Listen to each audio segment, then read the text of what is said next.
König der Könige, Kaiser von Äthiopien, Löwe von Juda. 323. Nachfolger von König Salomon und der Königin von Saba.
Haile Selassie, Macht der Dreifaltigkeit, kehrt nach Äthiopien zurück. Von einem Staatsbesuch in den jungen afrikanischen Staaten Ruanda und Burundi, in Francos Spanien und von einer höchst inoffiziellen Visite in der Schweiz, die aber nicht minder wichtig war. Er besuchte seine Ärzte. Sie haben es fertiggebracht, den 80-Jährigen so fit zu erhalten, dass es selbst seinen jungen Generälen und Ministern oft schwerfällt, mit ihm Schritt zu halten.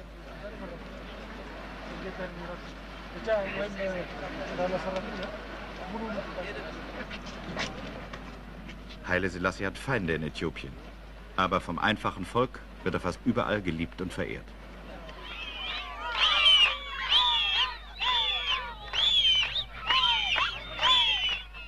Doch selbst die Gegner des Kaisers anerkennen sein großes staatsmännisches Geschick, mit allen Staaten und Blöcken gleichmäßig gute Beziehungen zu unterhalten, das ihn sogar zur Mittlerrolle in weltpolitischen Konflikten befähigt. Mit Ägypten verbindet ihn ein freundschaftliches Verhältnis. Dennoch konnte Israel eine Fluglinie Addis Abeba, Tel Aviv eröffnen. Heute kehrt der Kaiser von Spanien zurück, nachdem er auf derselben Reise Ruanda, Burundi besuchte. Die guten und freundlichen Beziehungen unseres Landes beschränken sich keineswegs auf die Staaten, die wir besuchten. Wir können vertrauensvoll sagen, dass wir zu allen friedliebenden Nationen ein gutes Verhältnis haben. Noch nie waren zwischenstaatliche Beziehungen so wichtig. Noch nie war das Gefühl der Notwendigkeit, gemeinsam zu denken und zu handeln, so entwickelt.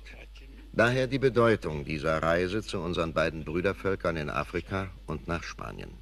Mit allen verbinden uns langjährige freundschaftliche Beziehungen. Wir freuten uns in Burundi und Ruanda über den herzlichen Empfang und besprachen mit den Staatschefs beider Länder die Probleme der afrikanischen Einheit. Wir waren glücklich, mit Spanien Vereinbarungen treffen zu können, die unsere guten Beziehungen konsolidieren. Wir finden, dass solche persönlichen Besuche die dauerhafteste Grundlage für eine friedliche Zusammenarbeit schaffen. Wir haben Gottesdienste auf dem Lande besucht und in der Großstadt. Überall waren wir beeindruckt von der Intensität des religiösen Empfindens der gesamten Bevölkerung.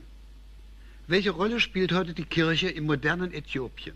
Die Bestimmung der äthiopischen Kirche in alten wie in neuen Zeiten war es, das christliche Denken zu lehren. Nichts hat sich an dieser ihrer göttlichen Mission geändert.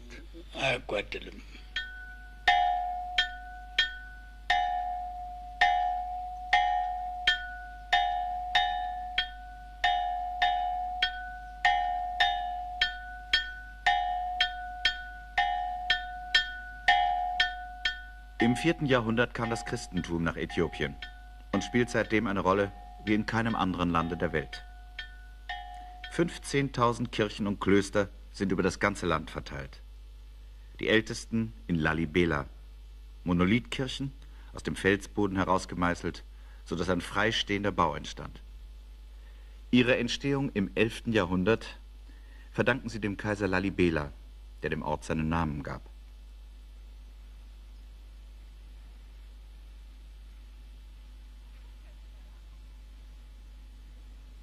Schmale Gänge, tief in das Gestein geschnitten, verbinden die Felsenkirchen zu einer unterirdischen Kathedrale. Die Pilgerfahrten nach Jerusalem durch islamische Länder waren immer gefährlicher geworden. Deshalb baute der Kaiser hier ein zweites Jerusalem in die Felsen. Einen Hügel taufte er Berg Tabor, ein ausgetrocknetes Flusstal Jordan. Ganz Lalibela wurde so zu einer Replika Jerusalems und ist heute noch die heiligste Stadt Äthiopiens.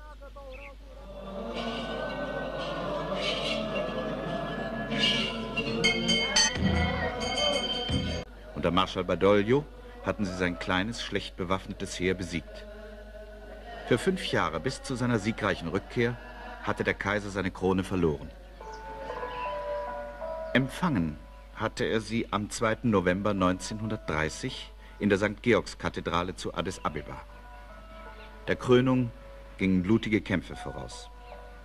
Haile Selassie, damals noch Prinzregent, war den Italienern, deren Kolonie Eritrea an Äthiopien grenzte, nicht genehm.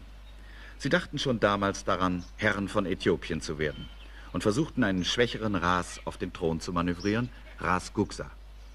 Es kam zum Bürgerkrieg, Ras Gugsa fiel, der Thron war frei. Und Haile Selassie, nun Herrscher über eines der rückständigsten Länder der Erde, begann seinen zähen Kampf als Reformator. Er schaffte die Sklaverei ab, änderte die Steuergesetze, brach die Macht der Ras. Zu langsam für die, die eine blitzschnelle Revolution erwarteten, den afrikanischen Verhältnissen angepasst für jene, die dankbar die Steine der Kathedrale küssen, in der Haile Selassie gekrönt wurde. Freilich die koptische Kirche, von Ägypten ausgeleitet, konnte den Kaiser nicht ausreichend unterstützen. Das soll nun anders werden. 1971 wurde ein äthiopischer Patriarch gewählt.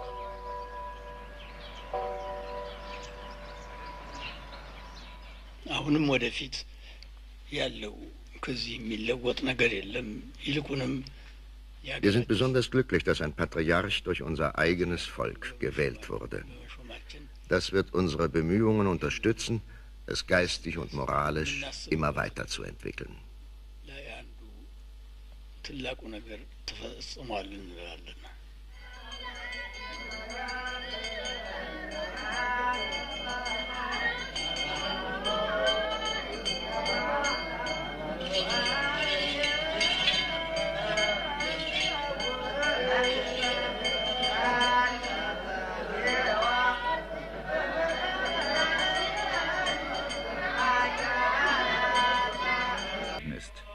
Kein Fortschritt ist möglich, wenn er nicht vom anderen Teil sanktioniert und unterstützt wird. Wie verschlungen Staat und Kirche, wie eng die Beziehungen zwischen Kaisertum und Patriarchat sind, das wurde sichtbar am 9. Mai 1971 in der Dreifaltigkeitskirche in Addis Abeba, bei der Krönung seiner Heiligkeit Abune Theophilos, des Patriarchen von Äthiopien.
Wir leben in einer Zeit, da der christliche Glaube von starken Kräften aus verschiedenen Richtungen bedroht wird, sagte der Patriarch.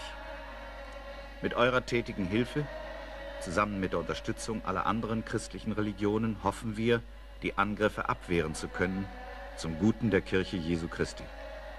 Wir hoffen, den Weltfrieden zu bewahren, dem Bösen zu trotzen und das Üble zwischen den Völkern verhindern zu können. Vor allem die Diskriminierung bestimmter Menschen, bestimmter Klassen, bestimmter Rassen, bestimmter Nationen. Wir sind in Äthiopien mit Dankbarkeit erfüllt, einen Kaiser zu besitzen, der sein Leben der Kirche und dem Wohlergehen der Menschen gewidmet hat.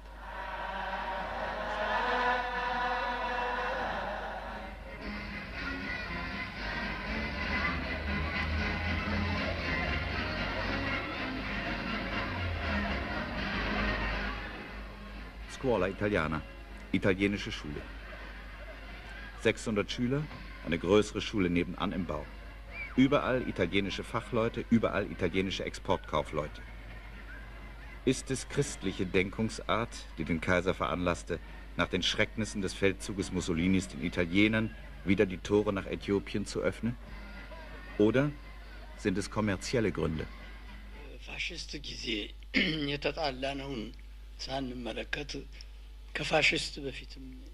Lange vor der faschistischen Aggression. Er endet in den Abendstunden mit einem Empfang im Grand Palace.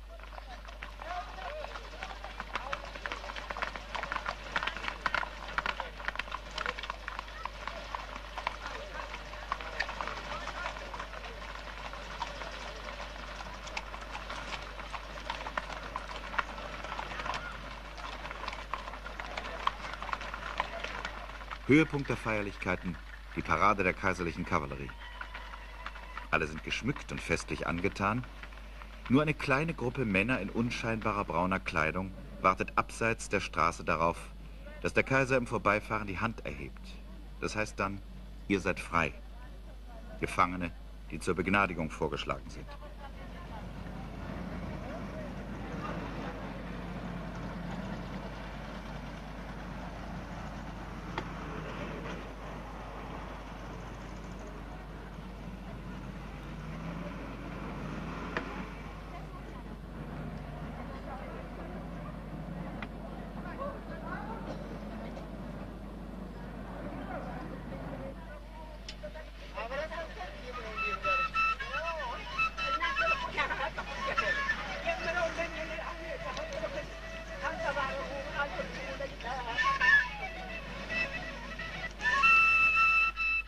Die Fenster des Wagens, von dem aus der Kaiser ihnen zugewinkt hat, sind aus kugelsicherem Glas.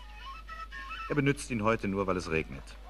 Bei festlichen Anlässen fährt er stets offen, obwohl die Zahl der Attentate gegen ihn in letzter Zeit bedenklich gestiegen ist. Unaufgeklärt ist noch ein Sabotageakt gegen den Hubschrauber des Kaisers. Kaum hat er sich vom Boden erhoben, löste sich der Rotor vom Propellerschaft und der Helikopter stürzte ab. Der Pilot war schwer verwundet. Der Kaiser lief zur nächsten Straße, hielt ein Auto an und brachte ihn ins Krankenhaus. Er selbst war unverletzt geblieben. Im Zentrum der Stadt ein Rundbau mit riesigen Glasfenstern, die Africa Hall, Tagungsort der OAU, der Organisation für afrikanische Einheit. Hier treffen sich die Staatschefs der 43 afrikanischen Länder oder ihre Abgesandten. Wenige können auf eine längere Unabhängigkeit zurückblicken als 12 oder 13 Jahre. Nur ein Land war immer frei: Äthiopien. Immer bis auf die 5 Jahre italienische Okkupation. Wenn der Kaiser präsidiert oder eine Sitzung eröffnet, blickt er auf ein Rund von hunderten Tischen mit den Namen der Geladenen und ihrer Länder, in Simultananlagen, die seine Worte in andere Sprachen übersetzen. Obwohl der Kaiser erst einmal zusammenzubringen und die größten Unstimmigkeiten zwischen den 250 Millionen Menschen Afrikas zu beseitigen. Bei jeder neuen Sitzung kommen wir einen Schritt weiter.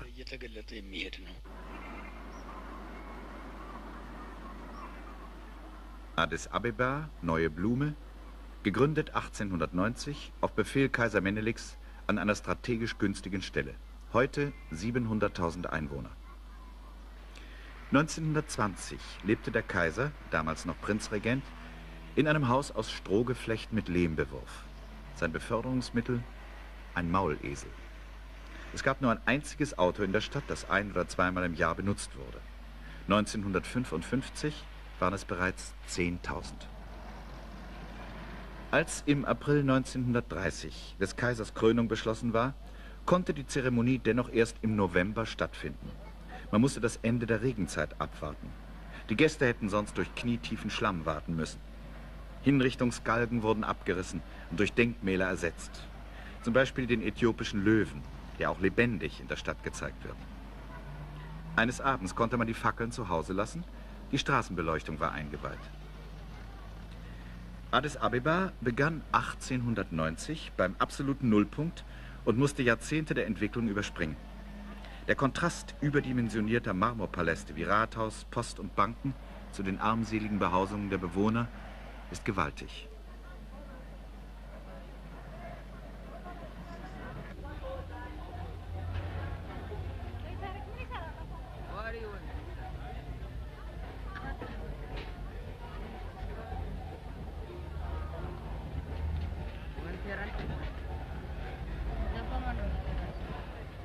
Alle Großstädte in Afrika üben einen verhängnisvollen Sog auf die Landbevölkerung aus, die sich dann oft entwurzelt und arbeitslos an den Randgebieten ansiedelt.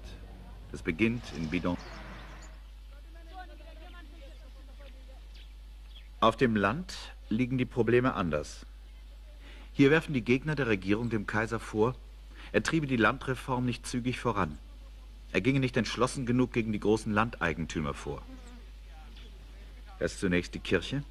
Sie ist der größte Grundbesitzer Äthiopiens und will auf ihre Macht nicht verzichten. Ebenso wenig wie die Grundherren selbst, von denen viele im Parlament sitzen.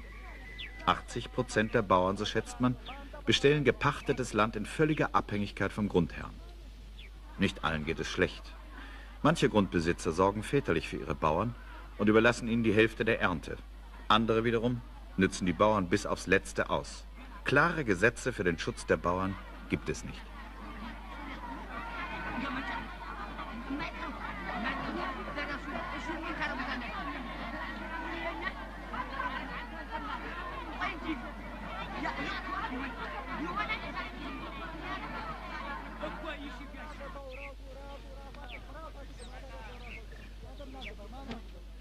Der Kaiser begann seine Fürsorge für die Landbevölkerung beim Schulwesen.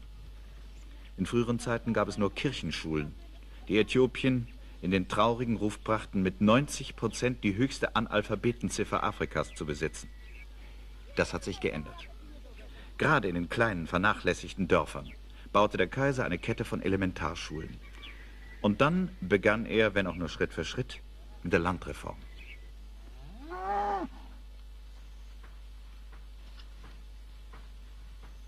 Ein paar Staatsfarmen sollten als Musterbeispiele dienen. Die Kühe hier wurden von Kenia eingeflogen. Der nächste Schritt, die Vermessung des Großgrundbesitzes als Voraussetzung für eine künftige Landverteilung. Für die Bauern Schutz vor Kündigung, Gewinnbeteiligung. Errichtung eines eigenen Ministeriums für Landreform in Addis Abeba.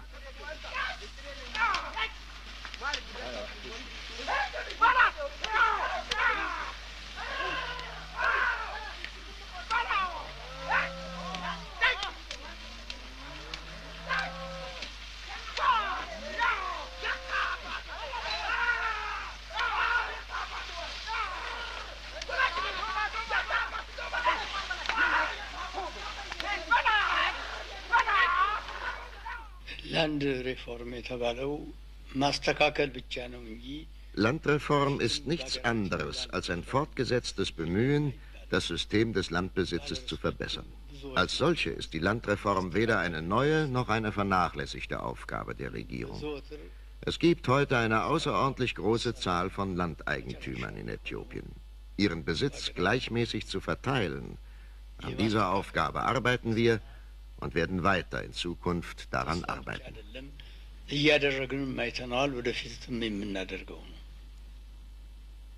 Schon als 17-Jähriger reiste der heutige Kaiser auf einem Maulesel von Dorf zu Dorf, um das Reformwerk seines aufgeklärten Vaters fortzuführen. Und schon als Regent: Wir wollen das verrottete Feudalsystem zum Einsturz bringen. Die einzige Möglichkeit ist der bäuerliche Kampf, der vom Land ausgeht und mit der Belagerung der Städte endet. Wir wollen die Gesellschaft sozialisieren. Kapitalismus bedeutet Macht von Menschen über Menschen. Nur mit revolutionärer Gewalt lässt sich etwas erreichen. So etwa lauteten die Forderungen bei einer Studentenversammlung. Und sie sind auch das Gesprächsthema in den Pausen zwischen den Vorlesungen. Die radikalsten sind die Been-Tos. Solche, die von einem Auslandsstudium zurückkehren und etwa sagen können, I've been to New York. Viele von ihnen haben die revolutionären Ideen auch auf das Land getragen. Wegen des chronischen Lehrermangels ist den Studenten nach 3 Jahren Studium ein Pflichtjahr als Lehrer auferlegt. Beste Gelegenheit, die Rebellion in die Provinz zu bringen. Einmal musste die Universität geschlossen werden und viele Studenten kamen hinter Gitter. Doch inzwischen ist man toleranter geworden. Alle Studenten sind aus der Haft entlassen, Demonstrationen sind erlaubt. Es gibt richtige und falsche Motive, die die Studenten zu den Demonstrationen veranlassen. Die Studenten haben eingesehen, dass die Regierung auch ihre Regierung ist. Wir haben sie in die Universität geschickt, um ihnen die Möglichkeit zu geben, selbst eine größere Verantwortung zu tragen. Das wird in Zukunft mehr und mehr der Fall sein, je mehr die Universität ausgebaut und erweitert werden kann. Seitdem die Studenten erkannt haben, dass wir Verständnis für ihre Irrtümer haben und tolerant sind, gibt es keine ernsthafte Kluft mehr zwischen den Studenten und uns als ihrem Oberherrn.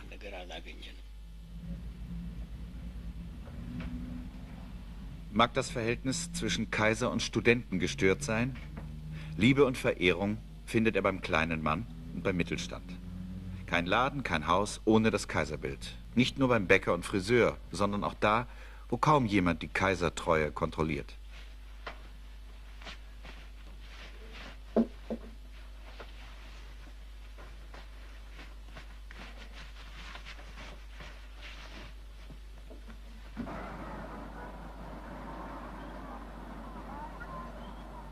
Hat der Kaiser ein Privatleben? 10 Tage lang haben wir versucht, es zu ergründen. In diesen 10 Tagen hatte der Kaiser 23 Empfänge, Konferenzen, Interviews und so weiter. Dazu viele Besucher. Jeden Morgen 8